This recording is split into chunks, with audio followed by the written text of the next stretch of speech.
નમસ્તે વિદ્યાર્થી મિત્રો, ચેપ્ટર નંબર 6 જૈવિક ક્રિયાઓ પર ભણી રહ્યા છીએ. આજે આપણે નવો પ્રશ્ન મનુષ્યમાં શ્વસન તંત્ર વિશેની આકૃતિ દોરીને સમજૂતી આપો. મનુષ્યનું શ્વસન તંત્ર અગાઉના પ્રશ્નની અંદર આપણે જોયું કે મનુષ્ય છે ઓક્સિજન વાયુ ગ્રહણ કરીને કાર્બન ડાયોક્સાઇડ વાયુ મુક્ત કરે છે. તો એ શરીરના ફેફસાની અંદર એ ઓક્સિજન વાયુ એટલે કે શ્વસન અંગ ફેફસા છે કે જેની અંદર ઓક્સિજન વાયુ દાખલ કાર્બન ડાયોક્સાઇડ મુક્ત થાય છે. તો એ આખો શ્વસન માર્ગ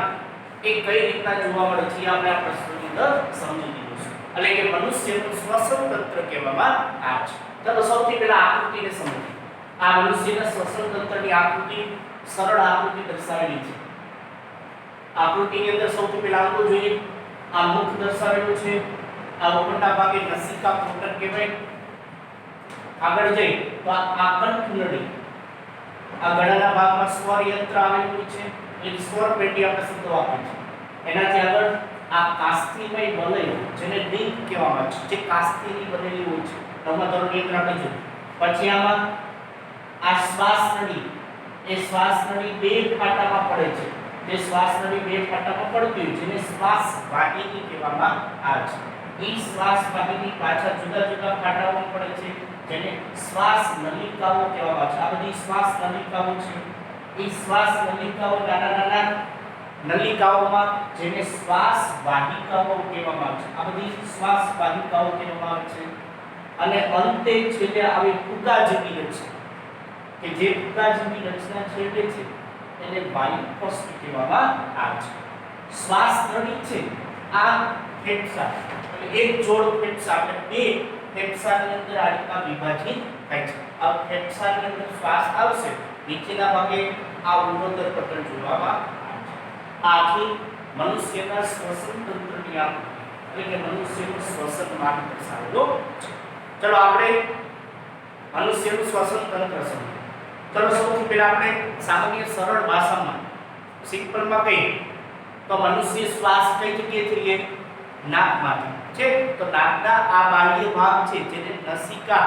આ ભાગમાં નસિકા છિદ્ર આપણે નસકોરા કહે છે. તો એ નસકોરા દ્વારા બહારના વાતાવરણમાંથી ઓક્સિજન અંદર ગ્રહણ કરે છે. એ ગ્રહણ કરેલો ઓક્સિજન એટલે કે નસકોરાથી આ ભાગ છે ને નસિકા પોટર કહેવાય. એ નસિકા પોટરની અંદર એ ઓક્સિજન વાયુ જાય છે. તો ઓક્સિજન વાયુ જશે તો નસિકા પોટરની અંદર સૂક્ષ્મ રોમ એટલે બાળ જેવા નાના નાના એક સૂક્ષ્મ રોમ આવેલા હશે અને શ્લેષ્મમ નું સ્તર આવે છે. જેના લીધે શું થશે? ધૂળના રજકણો અંદર જશે નાકની અંદર. તો નાકની અંદર આ નસિકા પોટરના અંદરના ભાગમાં એ ધૂળના રજકણો શ્લેષ્મમ નું સ્તર છે ને એ ચીકણું હોય છે કે જેના લીધે અંદરના ભાગમાં એ ધૂળના રજકણો રહી જાય છે, જે પછી આ શ્વસન માર્ગમાં આગળ એ વહન પામતા નથી. પછી આ ઓક્સિજન યુક્ત હવા એ આગળના ભાગમાં આ નળી મારફતે એટલે શ્વાસ નળી મારફતે આગળ વધી અને બે ફાટા એટલે કે ફેફસાની અંદર દાખલ થાય છે. હવે પછી એક સ્ટેપ બાય જોઈએ. સૌથી પહેલા શરૂઆત કરી નસકોરા જે વાત કરી અને નસિકા માર્ગ આખો માર્ગ. સૌથી પહેલા ક્યાંથી હવા દાખલ થઈ ઓક્સિજન યુક્ત? તો નસકોરા. તો પહેલું કે નસકોરા દ્વારા એ હવા શરીરમાં પ્રવેશે છે. અહીંથી જોઈએ તો આ નસકોરા દ્વારા એટલે કે આપણા નાકના બે છિદ્ર એના દ્વારા હવા એટલે કે ઓક્સિજન યુક્ત હવા અંદર પ્રવેશે. આ માર્ગમાં બારીક રોમ દ્વારા હવામાં રહેલી ધૂળ અને અશુદ્ધિઓ એ શું નીકળે છે? ગળાય. એટલે કે નાકની અંદરના ભાગમાં કીધું આ નસિકા પોટર છે. નસિકા પોટર કે નાકના અંદરના ભાગમાં બારીક રોમ અને જેના લીધે શું થશે? એટલે કે બારીક રોમ એટલે સૂક્ષ્મ વાળ જેવા કે જેના લીધે અંદર ધૂળ છે એ ધૂળ અને અશુદ્ધિઓ શું થઈ જશે? ગળાઈ જશે. એ આગળ જઈ શકશે નહીં. આ ક્રિયાના માર્ગમાં શ્લેષ્મનું સ્તર પણ વધે. શ્લેષ્મ એટલે એમણે કીધું ચીકણો પદાર્થ કે જેના લીધે ધૂળના રજકણો આ ભાગની અંદર શું થઈ જશે? ચોંટી જશે. એટલે નસકોરામાં આગળ વધી તે ચોંટી જશે. હવે વાત કરી શ્વાસ એટલે કે ઓક્સિજન યુક્ત હવા આગળ દાખલ થઈ આ જગ્યાએ કંઠ નળી આવે છે, સ્વર યંત્ર અને આગળ જ્યાં શ્વાસ નળીમાંથી ફાટા. હવે ગળામાં રહેલા અંગ, ગળામાં ક્યાં અંગ હોય છે આપણે પરિચિત છીએ? આ સૌથી પહેલા એક સેન્ટેન્સ છે ને સ્વરયંત્ર સ્વર પેટી હોય છે આ જગ્યાએ એના ઉપરના ભાગમાં કંઠનળી નીચેના ભાગે આંખની નળી અને શ્વાસ નળી કહેવામાં આવે છે તો કંઠનળી સ્વરયંત્ર અને શ્વાસ નળી એ હવાના વહન માટે સળંગ માર્ગ રચે છે એટલે હવે નાકમાંથી એક ઓક્સિજનયુક્ત હવા ક્યાં આગળ જશે કંઠનળીમાંથી સ્વરયંત્ર સ્વરયંત્રમાંથી ક્યાં શ્વાસ નળીની અંદર આખો સળંગ માર્ગ રચે છે શ્વાસ નળી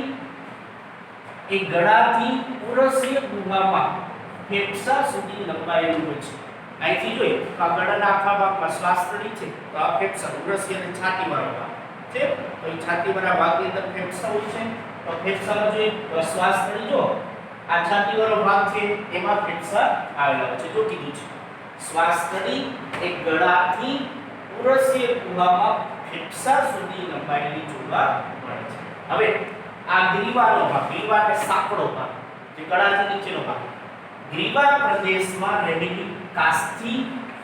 વલયમય રચના જો આ ગ્રીવાનો સાંકડો ભાગ છે જે શ્વાસ નળીનો છેલ્લો ભાગ જે આ કાસ્થિમય વલય એટલે નવમા ધોરણની અંદર પડી ગયા અસ્થિ અને કાસ્થિ છે હાડકું જે અસ્થિ કહી છે અને આ વળી શકે એવી રીતના કે કાસ્થિમય વલયો કે જેના લીધે સી આકારની કે જેના લીધે સરળતાથી હોય શ્વસન માર્ગમાં ક્યારે આપણે શ્વાસ લેવાની ક્રિયા બંધ કરી દે છે ત્યારે એ માર્ગ રૂંધાઈ ન જાય એટલા માટે એ સી આકારની રચના જોવા મળે છે અને અહીંથી શ્વાસ એ આગળના ભાગમાં એટલે કે ગ્રીવા પ્રદેશમાં રહી કાસ્થિમય એક વલયની રચનાથી એ હવાના પસાર થવાનો માર્ગ રૂંધાઈ જતો નથી ક્યારે એવું થાય છે કે શ્વાસ નળીનો ભાગ બંધ થઈ જાય એવું જોવા મળતું નથી એટલે એ રૂંધાઈ જતો નથી હવે આગળ વધી તો આ શ્વાસ નળીમાંથી આ બે નળી વિભાજિત થાય જેને શું કહેવાય શ્વાસ વાહિની કહેવામાં આવે છે તો હવે શ્વાસ વાહિની કેની અંદર જશે આ ફેફસા છે તો ઉરસ્ય ગુહામાં એટલે કે છાતીમાં એક જોડ શું આવેલું છે ફેફસા આવેલા છે એક જોડ એટલે કેટલા બે આ ફેફસા આવેલા જોવા મળે છે ફેફસામાં હવાનો માર્ગ નાની નાની નલિકાઓમાં વિભાજિત આપણે જોઈ શકો છો આ શ્વાસ નળી તો શ્વાસ નળી પહેલા કેવા બે ફાટા પડ્યા શ્વાસ વાહિની આ શ્વાસ વાહિનીમાંથી જોઈ શકો છો શ્વાસ વાહિનીમાંથી નાની નાની શ્વાસ નલિકાઓ રૂપાંતર થાય છે તો કીધું જો ફેફસામાં હવાનો માર્ગ નાની નાની નલિકાઓમાં શું પામે છે વિભાજિત અને છેલ્લે જો આ નાની નાની નલિકાઓ ક્યાં ખુલે છે જો ફુગ્ગા જેવી રચના છે આ ફુગ્ગા જેવી રચના જેને શું કહેવામાં છે વાયુ કોષ્ઠ જો કીધું અંતે ફુગ્ગા જેવી રચના વાયુ કોષ્ઠમાં પરિણમે છે વાયુ કોષ્ઠ એટલે એક પ્રકારની કોથળી ફુગ્ગા જેવી રચના કે જેની અંદર હવા ભરાય તો ફૂલાય અને હવા બહાર નીકળે તો પાછું સંકોચન એટલે કે શ્વાસ નળીમાં એટલે કે નાકમાંથી આવેલી હવા ઓક્સિજનયુક્ત હવા અંતે ફેફસાના વાયુ કોષની અંદર આવે છે વાયુ કોષની સપાટી દ્વારા વાત વિનિમય થાય છે વાત વિનિમય એટલે વાત એટલે વાયુ વિનિમય એટલે આપણે ઓક્સિજન વાયુ દાખલ થાય ત્યારે એ ફુગ્ગાની રચના ફૂલાય છે પછી કાર્બન ડાયોક્સાઇડ વાયુ દૂર થાય છે તો આ વાત વિનિમયની ક્રિયા એટલે વાયુ આવવો અને વાયુ જવો ઓક્સિજનયુક્ત ગ્રહણ અને કાર્બન ડાયોક્સાઇડ દૂર થવાની ક્રિયા પણ દ્વારા થાય છે વાયુ કોષ્ઠ દ્વારા થાય છે આ વાયુ કોષ્ઠની દીવાલ સામે સાદી રચના દોરી આવી ઘણી રચનાઓ છે વાયુ કોષ્ઠ છે ને વિસ્તરણ પામેલું છે તો આ વાયુ કોષ્ઠની રચના કોઈ તો વાયુ કોષ્ઠની દીવાલ છે ને એ રુધિર કેશિકાઓ આની અંદર જોઈએ તો નાની નાની આવી રુધિર કેશિકાઓ આવે છે એ રુધિર કેશિકાઓની જાડી સ્વરૂપની રચના જોવા મળે છે આ આખો પ્રશ્ન સાઉથમાં લસ્કોરા એના દ્વારા આગળ વધી અંદરના ભાગમાં સૂક્ષ્મ રોમ અને શ્લેષ્મનું સ્તર જે ધૂળના રજકણોને ત્યાં જ રોકી નાખશે ઓક્સિજનયુક્ત હવા આ શ્વસન માર્ગમાં આગળ વધી એટલે કે શ્વાસ નળીમાંથી બે ભાગમાં અને શ્વાસ વાહિનીમાં એટલે કે ફેફસાની અંદર આવે છે ફેફસાની અંદર નાની નાની નલિકાઓ જે અંતે વાયુ કોષની અંદર પરિણમે છે એ વાયુ કોષ દ્વારા વાયુનું શું થાય છે વિનિમયની ક્રિયા જોવા મળે છે આ મનુષ્યનો આખો શ્વસન માર્ગ એટલે કે મનુષ્યના શ્વસન તંત્રની આ રીતની રચના જોવા મળે છે પ્રશ્ન આખો 4 માર્કની અંદર પૂછાય આકૃતિ સહિત આવી સરળ આકૃતિ દોરવાની છે 2 થી 3 વખત ઘરે પ્રેક્ટિસ કરવાની છે અને આ પ્રશ્ન હવે આપણે મનુષ્યની અંદર શ્વાસોચ્છ્વાસની ક્રિયાવિધિ કઈ રીતના થાય એટલે કે શ્વાસ લઈથી પછી ઉચ્છ્વાસ એટલે કાર્બન ડાયોક્સાઇડ દૂર ઓક્સિજન વાયુ અંદર કઈ રીતના દાખલ થાય છે કાર્બન ડાયોક્સાઇડ વાયુ કઈ રીતના મુક્ત થાય છે એની ક્રિયાવિધિ એટલે કે મનુષ્યમાં શ્વાસોચ્છ્વાસની ક્રિયાવિધિ સમજાવો ચાલો સૌથી પહેલા આપણે બાહ્ય વાતાવરણની અંદરથી એટલે કે શ્વાસ અંદર લઈ છે આપણે સામાન્ય રીતે એકદમ થોડું આમ શ્વાસ અંદર લઈ તો જેવો શ્વાસ અંદર જશે ને તો તરત જ આ છાતીનો ભાગ છાતી એટલે ઉરસ્ય વિસ્તાર શું કહેવાય ઉરસ્ય વિસ્તાર તો ઉરસ્ય વિસ્તાર આમ પહોળો થશે છે કે અંદર હવા ભરાણી અંદરના ભાગમાં તો કહ્યું છે કે જ્યારે શ્વાસ અંદર લઈ છે ત્યારે પાસળીઓ જો આ દર્શાવેલી છે આ બધી પાસળીઓ છે પાસળીઓ એટલે કે ફેફસાને રક્ષણ આપતા હાડકાની રચના શ્વાસ અંદર લઈએ છીએ ત્યારે પાસળીઓ ઉપરની તરફ ધકેલાય છે એટલે ખેંચાય છે અને ઉરોદર પટલ આ ઉરોદર પટલનો ભાગ છે ચપટો બને ફ્લેટ બને છે અને ઉરસ્ય ગુહાનો વિસ્તાર વધે છે સિમ્પલમાં શ્વાસ લીધો શ્વાસ જેવો અંદર દાખલ કરશું તો છાતીનો ભાગ શું થઈ જાય ફૂલાશે એટલે કે એ ઉરસ્ય વિસ્તાર એ વધે છે આના લીધે થશે શું કે બહારના વાતાવરણમાંથી હવા કેમાં દાખલ થશે ફેફસામાં આના લીધે વાતાવરણમાંથી હવા કેની અંદર દાખલ થઈ છે ફેફસાની અંદર દાખલ થાય છે અને ફેફસાની અંદર હવે દાખલ હવા થઈ તો હવે અંતે ક્યાં જાય છે વાયુકોષની તો વાયુકોષની અંદર હવા ભરાઈ જશે તો